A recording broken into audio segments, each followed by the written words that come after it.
Bienvenidos a un nuevo video sobre teología sistemática. Continuamos analizando las obras de Dios, en particular su obra de providencia, y hoy vamos a hablar del tercer aspecto de esta obra, que es su gobierno.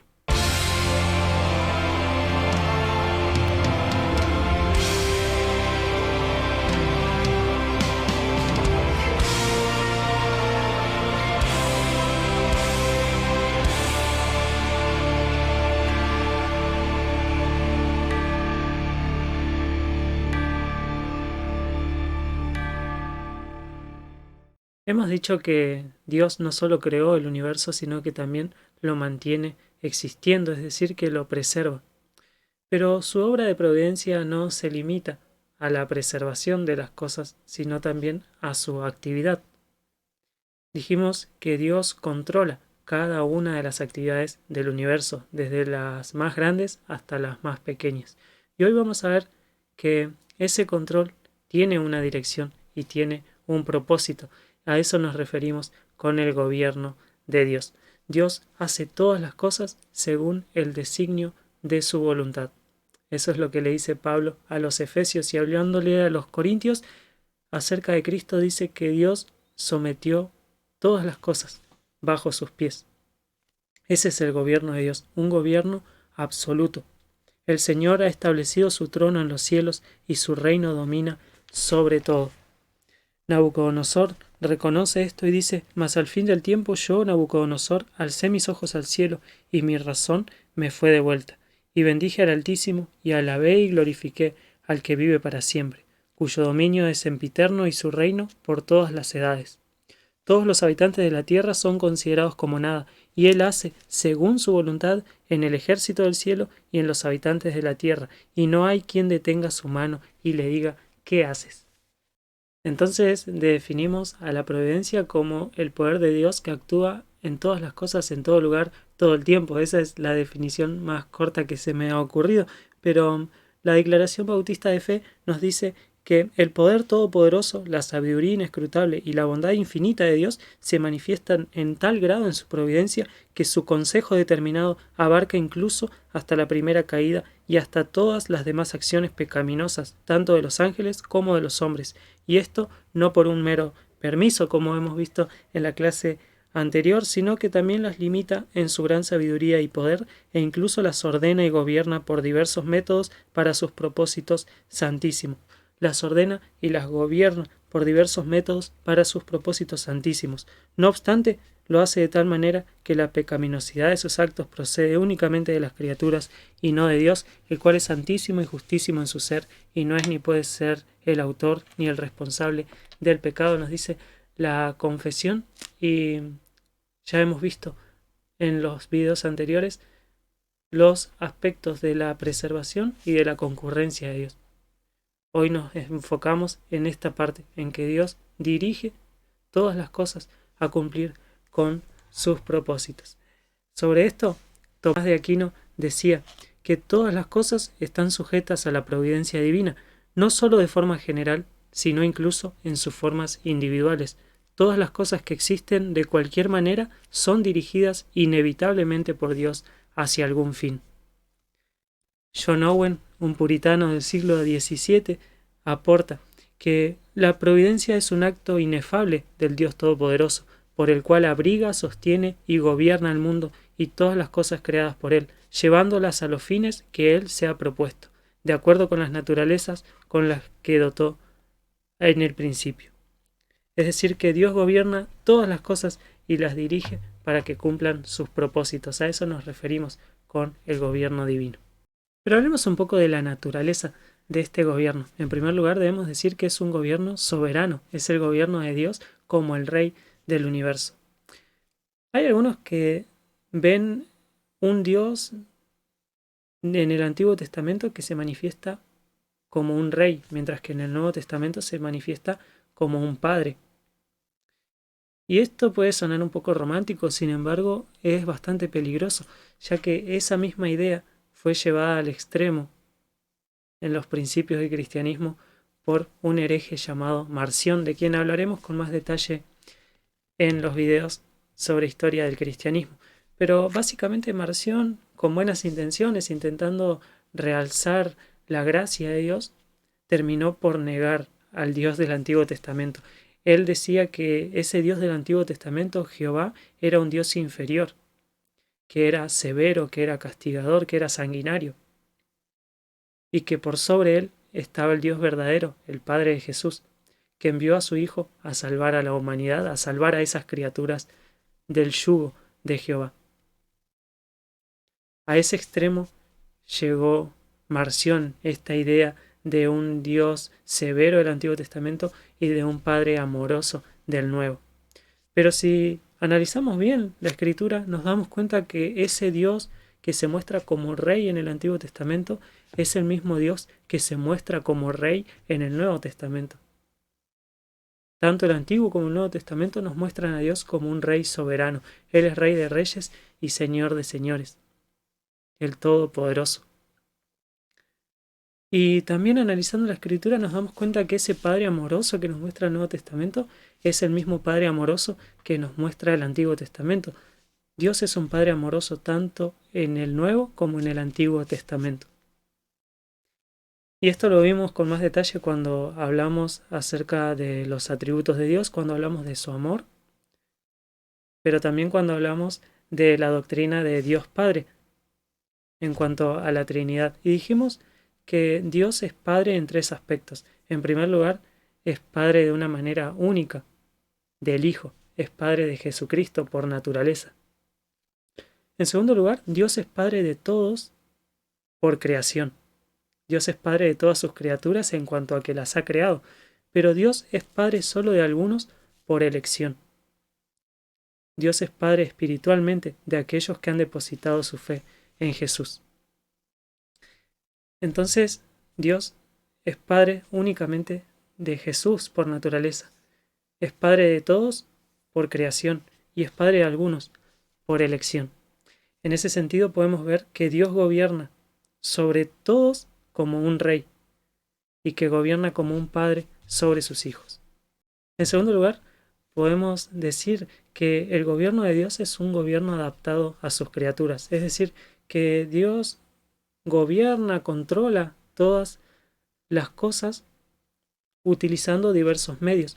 Dios gobierna la naturaleza a través de ciertas leyes que Él ha fijado, de ciertas formas en que Él actúa regularmente, como hemos visto en los videos anteriores, y también hemos visto que Dios gobierna a las personas, a las criaturas morales, a través de ciertos medios, como circunstancias, como motivaciones.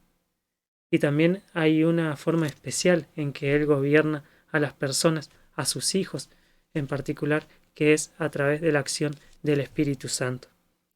En este sentido, la Escritura nos dice que esta confianza tenemos hacia Dios por medio de Cristo, no que seamos suficientes en nosotros mismos para pensar que cosa alguna procede de nosotros, sino que nuestra suficiencia es de Dios, el cual también nos hizo suficientes como ministros de un nuevo pacto, no de la letra, sino del Espíritu, porque la letra mata, pero el Espíritu da vida.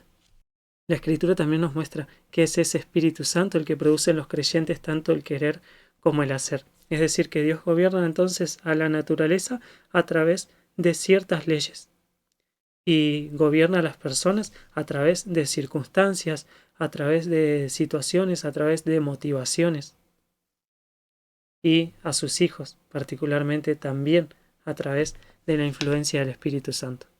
Como vemos, el gobierno de Dios es absoluto, es total.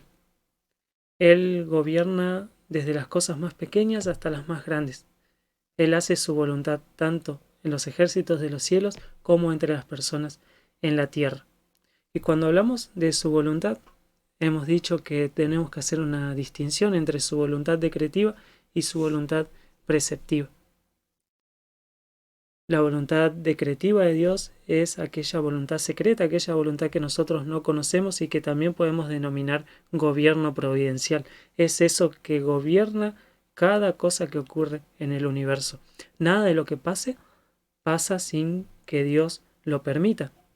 Por eso es Dios quien siempre dirige todas las acciones, las conduce a cumplir sus propósitos, como hemos analizado ya bastante en el video pasado. Pero la parte que a nosotros nos compete no es conocer esa voluntad secreta de Dios y saber qué será del día de mañana. Lo que a nosotros nos compete es obedecer la voluntad preceptiva de Dios, su voluntad revelada, su voluntad moral, aquello que agrada a Dios. A nosotros nos compete obedecer sus mandamientos, vivir como a Él le agrada. No podemos entonces nosotros decir que pecamos porque Dios lo permitió, sino que nosotros pecamos porque nosotros quisimos hacerlo. Y en esto hemos visto demasiados ejemplos ya en el video anterior, cuando vimos el caso de Judas, cuando vimos el caso de aquellos que entregaron a la muerte a Jesús, como vimos el caso de José y de sus hermanos, como vimos en el caso de Job, etc. La Escritura nos muestra que la mano de Dios está detrás de cada acontecimiento y que Él dirige cada cosa que sucede en el mundo, pero que al mismo tiempo somos totalmente responsables de nuestras acciones. Las cosas secretas pertenecen a Jehová nuestro Dios, mas las reveladas son para nosotros y para nuestros hijos, para que cumplamos con todas las palabras de esta ley. Al hablar del gobierno soberano de Dios y que Él controla absolutamente todas las cosas y su voluntad decretiva se cumple indefectiblemente, esto nos puede llevar a pensar que nuestras acciones no tienen ninguna importancia. Sin embargo, la Biblia es clara al mostrarnos lo contrario, al mostrarnos que somos completamente responsables de nuestras acciones en primer lugar, como veíamos en el video anterior. Me dirás entonces, ¿por qué pues todavía reprocha a Dios? Porque ¿quién resiste a su voluntad? Al contrario, ¿quién eres tú, hombre, que le contestas a Dios? ¿Dirá acaso el objeto modelado al que lo modela, ¿por qué me hiciste así? Nosotros somos completamente responsables de cada una de nuestras acciones. En segundo lugar, la Escritura nos muestra que nuestras acciones son reales y que tienen efectos reales. Lo que nosotros decidimos tiene efectos reales. Nosotros no vivimos en una especie de videojuego ni nada así. Nosotros tomamos decisiones reales, esas decisiones reales tienen efectos reales. Y una de esas acciones que tienen efectos reales es la oración. La Escritura nos dice, por ejemplo, en Santiago 4:2, que no tenemos porque no pedimos. Y muchas veces la Biblia nos manda a orar por determinadas situaciones. Y Dios promete responder a esas oraciones. Uno de los casos más emblemáticos en la Escritura es el caso de la ciudad de Nínive, cuando Jonás predica a esa ciudad. En primer lugar, la acción de Jonás tiene un efecto real. Esa predicación lleva a las personas al arrepentimiento. Porque Dios, en su sabiduría, no solo que elige los mejores fines, sino que elige los mejores medios para alcanzar esos fines. Y el medio que Dios ha elegido para llevar a la gente al arrepentimiento es la predicación. Por lo tanto, nosotros tenemos que predicar para que las personas se arrepientan. Y el arrepentimiento también es una acción que tiene efectos reales. Cuando los ninivitas se arrepienten, Dios detiene su castigo. Nuestras acciones tienen efectos reales. Dios ha determinado responder de cierta forma ante la maldad, pero también ha decretado responder de cierta forma ante el arrepentimiento. Eso es lo que experimentaron los ninivitas. Vemos en todo esto que Dios cumple indefectiblemente sus propósitos siempre, pero que nuestras acciones tienen efectos reales, que la oración es una acción que tiene efectos reales, que la predicación es una acción que tiene efectos reales, que el arrepentimiento es una acción que tiene efectos reales. Cuando nosotros creemos y nos arrepentimos, cuando depositamos nuestra fe en Jesús, obtenemos el perdón de los pecados. Entonces, un correcto entendimiento de la providencia de Dios no nos lleva a la pereza, no nos lleva a sentarnos de brazos cruzados, sino que nos lleva a la acción. Nos dice Obadiah Sedgwick, otro puritano, debemos esforzarnos en los caminos de la providencia de Dios. Y hablando del mismo tema dice, si deseamos gozar de la bondad de la providencia, debemos hacer uso de los medios provistos. Dios ya nos ha provisto de muchas cosas, de muchos medios. Debemos hacer uso de ellos para gozar de los beneficios de la providencia de Dios. Esto lo vemos reiteradamente en las Escrituras, en que un verdadero entendimiento de la soberanía de Dios nos lleva a la acción. Lo vemos, por ejemplo, en las palabras de Joab: esfuérzate y mostrémonos valientes por amor a nuestro pueblo y por amor a las ciudades de nuestro Dios, y que el Señor haga lo que le parezca bien. Notemos estos dos aspectos. Primero, una acción responsable. Esfuérzate y mostrémonos valientes por amor a nuestro pueblo y por amor a las ciudades de nuestro Dios. Es decir, actuemos. Y que el Señor haga lo que le parezca bien. Confiemos en la soberanía de Dios. Entonces, la confianza en la providencia, la confianza en el gobierno soberano de Dios, no anula nuestro actuar responsable, sino que lo motiva. Y esto lo vemos en la vida del apóstol Pablo. Su confianza en la soberanía de Dios lo llevaba a él, lo impulsaba a actuar. Dice que por medio de una visión durante la noche, el Señor dijo a Pablo: no temas, sigue hablando y no calles, porque yo estoy contigo y nadie te atacará para hacerte daño, porque yo tengo mucho pueblo en esta ciudad.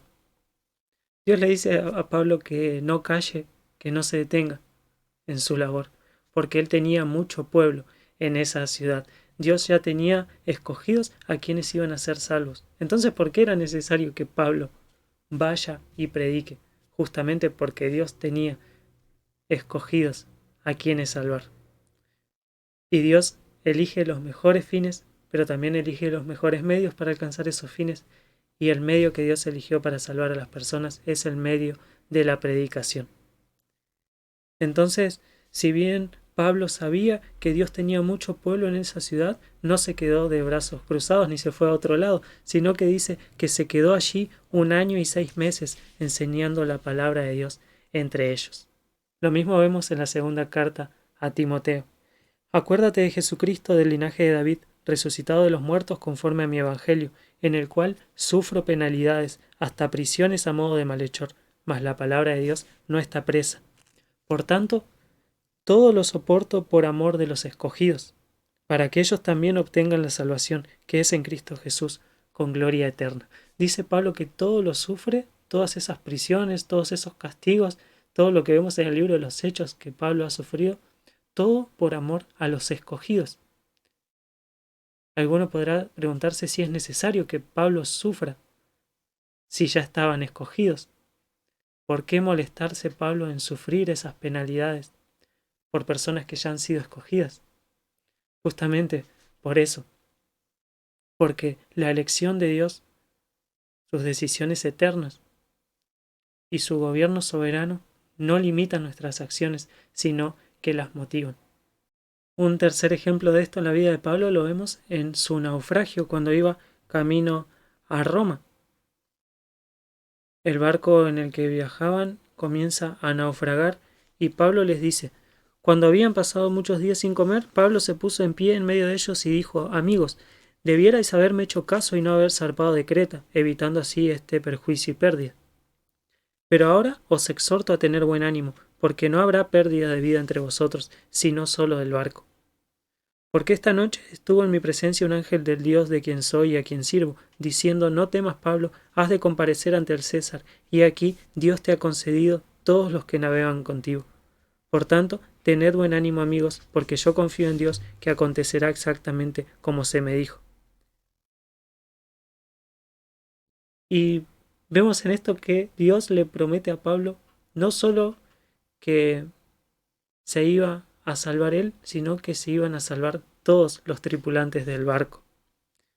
Pero esto no hace que las personas puedan hacer lo que quieran. Total, el decreto de Dios ya era seguro, sino que más adelante Pablo les dice: como los marineros trataban de escapar de la nave y habían bajado el esquife al mar bajo pretexto de que se proponían echar las anclas desde la proa, Pablo dijo al centurión y a los soldados: si éstos no permanecen en la nave, vosotros no podréis salvaros. Las decisiones eternas de Dios, sus promesas, son inamovibles. Dios es inmutable en su ser, Dios es inmutable en sus propósitos. Sin embargo, nosotros somos totalmente responsables de nuestras acciones. Esto es algo misterioso, como ya hemos visto, pero es así como lo muestra la Escritura. La Escritura nos muestra que Dios no solo ha determinado sus propósitos, sino que también ha determinado los medios para alcanzar esos propósitos. Y es muy sorprendente pensar que Dios nos ha tenido en cuenta en sus planes. Nos ha tenido en cuenta en su mayor plan, que es el de la redención. Dios ha escogido que las personas sean salvas a través de la locura de la predicación. Y eso es algo que a nosotros nos debe motivar a cumplir con ese mandato. ¿Quiénes son escogidos? Nosotros no lo sabemos. Nosotros debemos cumplir la parte que nos ha sido revelada de llevar el Evangelio a toda criatura. ¿Qué pasa si no podemos entender esta doctrina? No te preocupes, que no hay mente que pueda albergar esta doctrina. Es tan misteriosa como la doctrina de la Trinidad. Simplemente debe bastarnos con reconocer lo que la Biblia afirma. Entender correctamente entonces la doctrina de la providencia nos lleva a la acción, a la paciencia y a confiar en Dios. Son muchas cosas las que nos enseña la providencia, a que Dios gobierna todas las cosas, a que Dios tiene un propósito con todo lo que hace, que nada lo hace de una forma caprichosa, sino que Dios tiene un propósito con cada una de las cosas que hace, con cada una de las cosas que permite. Eso nos hace ver que Dios va a cumplir su propósito en nuestra vida, a pesar de que las circunstancias muchas veces no lo aparentan. También nos muestra la providencia que el Evangelio no promete liberarnos del sufrimiento. El pare de sufrir es una mentira. Dios no promete eso para quienes creen en el Evangelio. A Pablo le prometió todo lo contrario. Yo le mostraré todo lo que es necesario padecer por causa de mi nombre. El Evangelio no promete eximirnos de peligros, no promete eximirnos de dolores, de males, pero sí nos promete que a los que aman a Dios todas las cosas les ayudan a bien. Como dice el Catecismo de Heidelberg, la doctrina de la providencia nos sirve para que seamos pacientes en toda adversidad y agradecidos en la prosperidad. También para que en lo porvenir pongamos nuestra firme confianza en nuestro Dios y Padre fiel, estando seguros de que ninguna cosa creada nos separará de su amor, pues todas ellas están en su mano, de manera que no pueden ni siquiera moverse sin su voluntad. Porque de Él, por Él y para Él son todas las cosas. A Él sea la gloria por los siglos. Amén. Ese es el versículo para memorizar de esta semana. Espero que el video te haya servido de algo. Si es así, dale like, compartilo con alguien a quien le pueda interesar y suscríbete al canal, activa la campanita, porque en el próximo video vamos a hablar de las providencias extraordinarias de Dios. Vamos a hablar de los milagros. Nos vemos en la próxima.